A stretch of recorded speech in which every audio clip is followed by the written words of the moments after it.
নমস্কার বন্ধুরা, কেমন আছেন সবাই? মাদার সানশাইন কুকিং চ্যানেলে সবাইকে স্বাগত জানাই। তো আমি আজকে বানাবো ওটসের চিল্লা।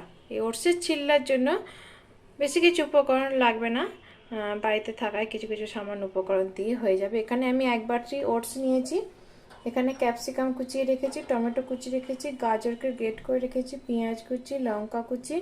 এখানে নিয়েছি গোলমরিচ গুঁড়ো, হলুদ গুঁড়ো, একটু নুন নিয়েছি আর একটা ডিম নিয়েছি।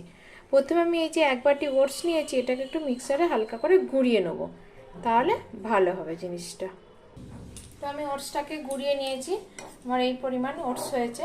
এরপর আমি যে সবজিগুলো নিয়েছিলাম, ক্যাপসিকাম, লঙ্কা, টমেটো, পেঁয়াজ, গাজর, সবগুলোকে একে একের মধ্যে দিয়ে দেবো। টমেটোটা দিয়ে দিলাম, তারপরে গাজরটা দিলাম, ক্যাপসিকাম, আর দেবো পেঁয়াজ আর লঙ্কা।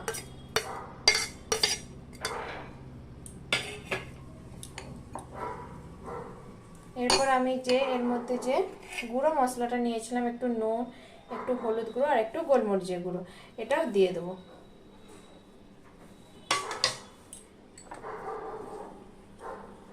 তারপরে হালকা হালকা জল দিয়ে আমি একটা ব্যাটার বানিয়ে নেব। অল্প করে প্রথমে আমি জল দিলাম,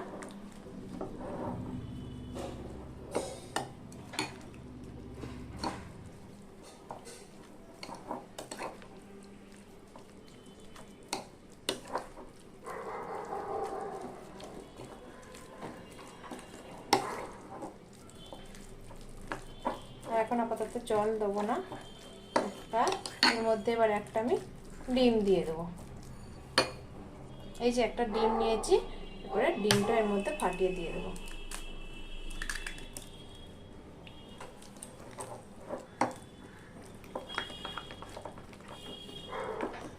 এটা খুব একটা পাতলা হবে না,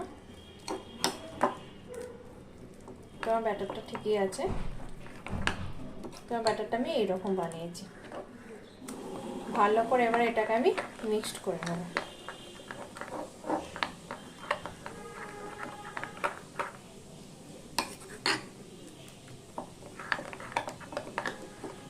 গরম গরম এই ওটসের চিল্লাটা খুবই খেতে ভালো লাগে। আমি সকালের জলখাবারে এটা বানাচ্ছি, কিংবা বাচ্চাদের টিফিনেও আপনারা দিতে পারেন। তো ব্যাটারটা আমার খুব ভালো করে মাখা হয়ে গেছে। এরপর আমি তাওয়া বসিয়ে এগুলোকে একটু ভেজে নেব।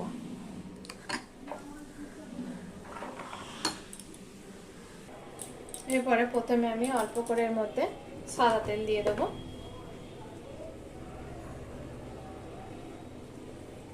অল্প করে আমি সাদা তেল দিলাম, তারপর এটাকে ভালো করে আমি চারদিকে ছড়িয়ে দিলাম।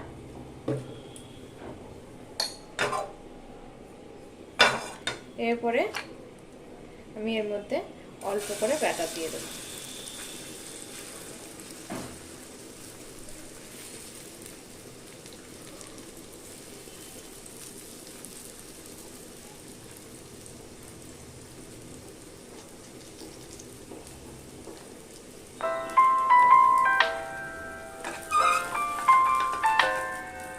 আমি আস্তে করে এটাকে উল্টে দিলাম, উল্টে এদিকটা একটু ভালো করে ভেজে নেব।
রেসিপিটা যদি ভালো লেগে থাকে তাহলে লাইক, শেয়ার এবং আমার চ্যানেলটিকে সাবস্ক্রাইব করে দেবেন। ধন্যবাদ।